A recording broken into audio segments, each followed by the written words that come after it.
대기업 통신사들의 영세 판매점을 상대로 한 도를 넘는 쥐어짜기식 수수료 환수 문제 연속해서 전해드리고 있는데요. 참다 못한 판매점들이 잇따라 소송전에 뛰어들고 있습니다. 조유송 기자입니다. 경기도 안산의 한 휴대폰 판매점.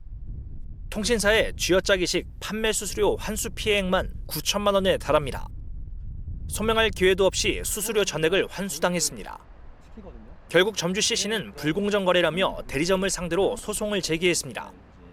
유플러스랑 싸워야 된다는 건데 일반적으로 그 소상공인이지 않습니까? 그런 사업자가 어떻게 유플러스랑 소송을 하겠습니까? 그 생각조차 할 수가 없는 거예요. 근데 이게 점점 쌓였고 수수료 환수는 코로나가 본격 확산하기 시작한 시점에 집중됐습니다. 본사 영업 손실액을 채우기 위한 부당한 처사란 지적이 나오는 이유입니다. 2020년도가 이제 코로나가 좀 그 이슈가 있을 때부터 환수가 나오기 시작했거든요. 이게 코로나에 대한 그 피해가 저희한테 판매점으로 이제 부담을 시키는 거구나. 이처럼 법적 대응에 나서고 있는 판매점들은 전국적으로 수백 곳으로 알려졌습니다.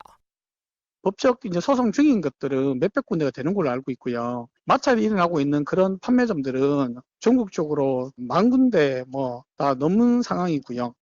원천격인 LG U+는 명백히 거래상 지위를 누리고 있지만 여전히 판매점 관리는 대리점 권한이라며 발을 뺐습니다. 사실 대리점과 판매점 간의 그거기 때문에 저희 본사에서 이제 그 계약 내용을 본다든지 확인한다든지 관여하기가 좀 그럴 수가 없거든요. 거대 통신사들의 미온적 태도에 영세 판매 점주들은 분통을 터뜨리며 잇따라 법정으로 향하고 있습니다. OBS 뉴스 조유송입니다. 이 문제를 집중 취재 중인 조유송 기자와 이야기 더 나눠봅니다. 보도에서도 다뤘지만 통신사들의 과도한 환수 조치, 어제 오늘의 문제가 아니라고요. 네, 이번 보도에서 다룬 쥐어짜기 환수는 수년째 반복되었습니다. 특히 LG U+에서만 이번 환수 조치 시점은 공교롭게도 지난 2020년 코로나 확산 시점과 맞물리는데요. 판매점주들은 그 이전 연도들까지 환수 대상에 포함돼서 사실상 영업 손실액을 채우기 위한 본사의 판매점 갑질 행위라고 보고 있습니다. 네, 영세 판매점주들의 고통 이만저만 아닐 것 같습니다. 자, 그중에서도 한 판매점주 환수 액수가 수억 원 이상이라고요? 네, 수도권 전역에 10여 개의 법인 규모 매장을 갖고 있던 한 점주는 환수 피해 액수만 14억 원에 달합니다. 환수 액수가 액수다 보니 매장 대부분은 문을 닫았고 파산을 앞둘 정도로 견디지 못해서 소송까지 나섰습니다. 지점 한 8군데 폐업됐고요. 다시 그 회사를 운영하기 위해서 대출만 엄청 늘었고요. 이제는 매출이 줄어서 은행에서도 대출 연장을 이제 꺼려가지고 굉장히 지금 어려운 상황에 있습니다. 그래서 이대로 이렇게 폐업을 이게 파산하게 돼야 되나.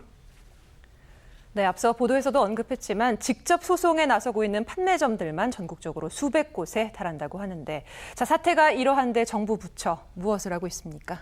주무부처인 공정거래위원회는 앞서 KT가 거래상 지위를 누려서 전국 2,600여 개 대리점에게 지급해야 할 276억 원을 제대로 지급하지 않은 사실을 확인했습니다. 사실상 수수료 갑질을 했다고 본 건데 문제는 이게 경고 조치로만 끝났다는 겁니다. 경고라는 거는 주로 이제 자기 스스로가 잘못했다. 그래서 보상을 해주는 경우에는 이제 그런 걸 참작을 해서 이제 하는 거고. 즉 KT가 자신들의 잘못을 시인하고 보상 절차를 따랐기 때문에 과징금을 물리진 않았다는 건데요. 네. 판매점주들은 이런 정부 주무부처의 솜방망이 처벌이 통신사들의 갑질을 방치하는 꼴이라고 지적하고 있습니다.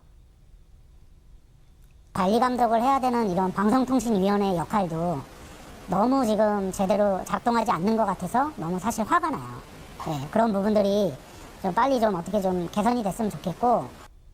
앞으로 환원하겠다, 상생하겠다 그런 목적으로 경감을 해주는데 절대 그런 경감은 있으면 안 된다고 생각하고요. 주무부처나 공정이나 이런 곳에서도 대기업 편들기지 소상공인들 편에는 아무도 없다고 봅니다.